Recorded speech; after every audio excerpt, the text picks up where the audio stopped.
बिस्मिल्लाहिर्रहमानिर्रहीम। अस्सलामु अलैकुम।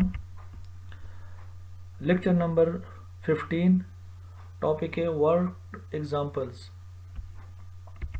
तो इसके कुछ एग्जांपल हम कर चुके हैं। आज हम एग्जांपल नंबर 3.6 करेंगे।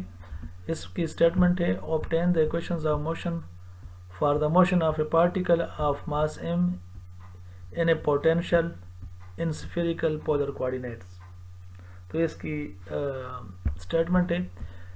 तो सबसे पहले हमें ये मालूम होना चाहिए कि स्फेरिकल पोलर कोऑर्डिनेट में हमारे पास वेलोसिटी किस तरह है, क्योंकि वेलोसिटी की ज़रूरत हमें काइनेटिक एनर्जी में आएगी। तो in spherical polar coordinates the elementary lengths are d r d theta and r sine theta and d phi. तो ये हमारे पास लेंथ्स हैं एलिमेंट्री।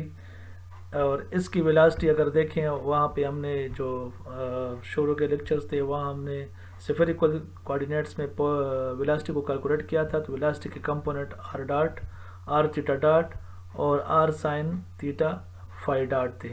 तो वहाँ पर ये वेलोसिटी के कंपोनेंट थे। यहाँ हम इसको वेलोसिटी कंसिडर करेंगे हर कोऑर्डिनेट के लिए, हर डायरेक्शन में। तो ये आर डायरेक्शन में, ये थीटा और दूसरा फाई डायरेक्शन में हमारे पास ये वेलोसिटीज़ हैं। तो ये सारी वेलोसिटीज़ जो है ना वो ऐड हो जाती हैं। इसके साथ 1/2m आर डॉट स्क्वायर के साथ एक kinetic energy, 1/2m r square r theta dot square के साथ दूसरी काइनेटिक एनर्जी। और इस तरह ये अलग अलग हैं। मतलब हम ले सकते हैं T1 में इनके समेशन को, T को T1 equal to 1/2 m r dot square, ये एक हो गया। इस तरह T2 1/2 m आर स्क्वायर और थीटा डॉट स्क्वायर, ये दूसरी और तीसरी काइनेटिक एनर्जी इसके साथ आ जाएगी। ठीक है, तो तीनों को ऐड करके हमने T बनाया हुआ है। इस तरह पोटेंशियल फंक्शन हमें दिया गया है V। तो पोटेंशियल एनर्जी हमारे पास है, लेग्रांजियन हमारा क्या बनेगा, kinetic energy minus potential energy. तो उसको लेग्रांजियन हमने बना लिया और फिर लेग्रांज इक्वेशन ऑफ मोशन को हम यूज़ करते हैं। तो इस लेग्रांजियन का derivative with respect to velocity लेंगे। तो लेकिन ये कि हमारे पास कोऑर्डिनेट हमारे पास कितने हैं, जनरलाइज कोऑर्डिनेट हमारे पास हैं आर थीटा और फाई। तो हमारे पास लेग्रांजियन के 3 इक्वेशन बनेंगे। एक इक्वेशन में हम इधर आर डॉट लगाएंगे, इधर आर लगाएंगे। दूसरे इक्वेशन में हम इधर थीटा डॉट लगाएंगे, इधर थीटा लगाएंगे। तीसरे इक्वेशन में हम फाई लगाएंगे, फाई डॉट यहाँ लगाएंगे और फाई लगाएंगे। तो इस लेग्रांजियन को पहले हम आर के लिहाज से डेरिवेटिव लेंगे और फिर आर डॉट के लिहाज से डेरिवेटिव लेंगे। इस तरह थीटा डॉट के लिहाज से इसका डेरिवेटिव लेंगे और फिर थीटा के लिहाज से, और इस तरह फाई डॉट के लिहाज से और फाई के लिहाज से इसका हम लेंगे। तो ये हमारे पास 3 इक्वेशन है, अलग अलग उनको सॉल्व करेंगे हम। ठीक है, हर कोऑर्डिनेट के लिए अपना लेग्रांज इक्वेशन होगा, लेग्रांज इक्वेशन ऑफ मोशन होगा। तो इस तरह इसको हम 3 रिजल्ट हमारे पास आएंगे। जब आर के लिए सॉल्व करेंगे तो हमारे पास ये आएगा, थीटा के लिए सॉल्व करेंगे तो ये आ गया, और फाई के लिए सॉल्व करेंगे तो ये आ गया। यहाँ पे एक नोट लिखा गया है कि if the force is central, अगर फोर्स सेंट्रल हो तो फिर इसके लिहाज से और इसके लिहाज से पोटेंशियल एनर्जी में जो चेंज है वो 0 होगा इन कोऑर्डिनेट के लिहाज से। ठीक है, तो ये बाकी हमारे पास 3 कोऑर्डिनेट्स हैं, तो 3 लेग्रांज इक्वेशन ऑफ मोशन आएंगे। तो तीनों को अलग अलग हम सॉल्व करेंगे। ठीक है, तो इसमें देखें, अगर कोई मसला हो तो फिर बता देना। इसको हमने आर और आर डॉट के लिए से लेग्रांजियन का डेरिवेटिव लेके इसमें पुट किया है, और इसमें थीटा और थीटा डॉट के लिहाज से, और इसमें फाई और फाई डॉट के लिहाज से। तो 3 लेग्रांज इक्वेशन हमारे पास हैं। क्योंकि देखें, अगर लेग्रांज इक्वेशन को आप गौर से देखें तो यहाँ जे, तो जे को अगर 1 लेंगे तो आर होगा, जे को 2 लेंगे तो थीटा होगा, जे को 3 लेंगे तो फाई होगा। तो ये इस तरह सॉल्व होता है। इसके बाद एक दूसरा एग्जांपल है हमारे पास। Example number 3.7. Masses m and 2m are connected by a light inextensible string which passes over a pulley of mass 2m and radius a. यहाँ पे पुली हमारे पास एक मुख्तलिफ किस्म की पुली है। पुली का मास भी दिया गया है कि इसका मास 2m है। ठीक है, तो इसका अपना जब ये हरकत करेगी या इसके ऊपर से स्ट्रिंग गुजरेगी और ये पुली में भी रोटेशन आती है, तो इस यहाँ पे एक रोटेशनल काइनेटिक एनर्जी होगी। पोटेंशियल एनर्जी तो नहीं होगी, ज़ीरो होगी, क्योंकि एक जगह पे फिक्स है ही, लेकिन काइनेटिक एनर्जी इसमें रोटेशनल काइनेटिक एनर्जी आएगी, मोमेंट ऑफ एनर्जी आएगा और एंगुलर वेलोसिटी आएगी। तो इस तरह उसको भी हम कंसिडर करेंगे इसके साथ। बाकी इसकी डिग्री ऑफ फ्रीडम जो है 1 है। अगर हमारे पास ये मास 2m है तो एक डायरेक्शन में मूव कर सकता है, तो इसकी डिग्री ऑफ फ्रीडम हमारे पास 1 है। तो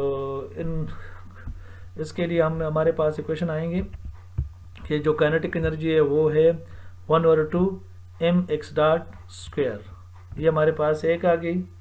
और दूसरी काइनेटिक एनर्जी हमारे पास क्या होगी, वहाँ पे 2m मास है, तो इसको अगर हम करेंगे तो ये हमारे पास होगी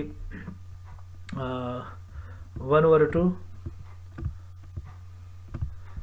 2m, और साथ में जो वेलोसिटी होगी तो उसको अगर हम गौर से देखें तो हमारे पास जो कोऑर्डिनेट है वो हमारे पास बराबर है किसके बराबर है। अगर फ़र्ज़ करें मैं उस कोऑर्डिनेट को y ले लेता हूँ वैसे समझाने के लिए, तो वो हमारे पास क्या होगा, l माइनस एक्स होगा, l माइनस एक्स। ठीक है, तो अगर इसका मैं डॉट लेता हूँ तो y डॉट मेरे पास क्या होगा, ये जस्ट फॉर आप लोगों को समझाने के लिए कि सेकंड में 1/2 किधर गायब हुआ है, तो ये माइनस एक्स डॉट हो जाएगा। l जो हमारे पास हो इनएक्सटेंसिबल है तो l कांस्टेंट है, ये कांस्टेंट है हमारे पास, ये कांस्टेंट है। इनएक्सटेंसिबल होने की वजह से ये जो है कांस्टेंट है, तो इसका derivative with respect to time भी वो 0 होगा। ठीक है, तो ये हमारे पास इसके बराबर है। तो जब हम इसको इनपुट करेंगे तो यहाँ पे काइनेटिक एनर्जी में 2 कैंसिल हो जाएगा, और वेलोसिटी का मतलब वेलोसिटी जो है हम अगर इसका स्क्वायर करेंगे दोनों साइड तो ये माइनस साइन भी ख़त्म हो जाएगा और एक्स डॉट स्क्वायर हो जाएगा। तो यहाँ पे इसलिए एक्स डॉट स्क्वायर आया है। ठीक है, यहाँ पे इसलिए एक्स डॉट स्क्वायर आया है कि 1/2 भी कैंसिल हो गया मास 2m होने की वजह से, l भी l का डेरिवेटिव 0 हो गया और एक्स डॉट और ये माइनस ख़त्म हो गया क्योंकि हमने स्क्वायर किया है। और ये जो है हमारे पास ये पुली जब पुली के ऊपर से स्ट्रिंग मूव करेगी तो पुली में रोटेशनल वेलोसिटी आएगी। तो आई जो है ये इसको मोमेंट ऑफ इनर्शिया कहते हैं, आई को कहते हैं moment of inertia, moment of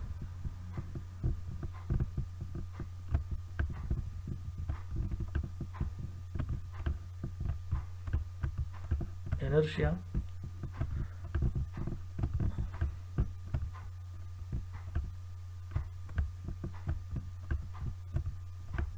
अच्छा, मोमेंट ऑफ इनर्शिया और ये बराबर है किसके, आई बराबर होता है जो इसका मैथमेटिकल फॉर्म है उसके बराबर होता है 1/2 मोमेंट ऑफ इनर्शिया, 1/2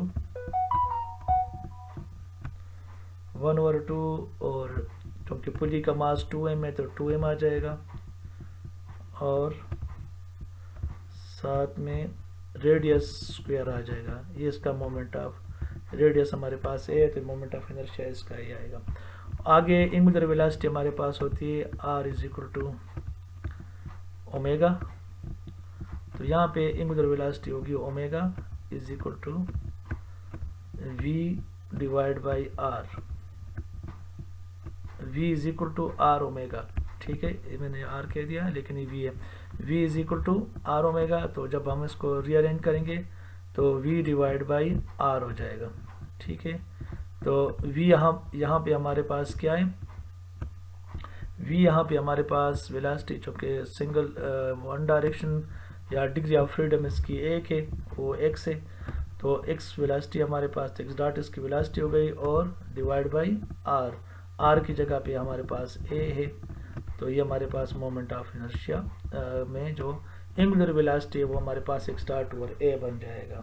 ठीक है, तो मोमेंट ऑफ इनर्शिया और इन दोनों से जो काइनेटिक एनर्जी हमारे पास आती है वो इस फॉर्म में है, ये काइनेटिक एनर्जी है।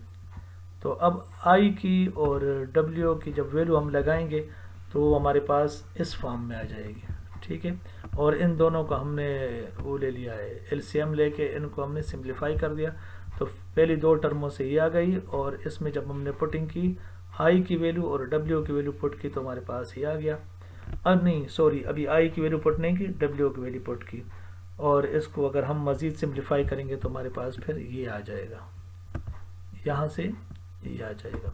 ठीक है, और काइनेटिक एनर्जी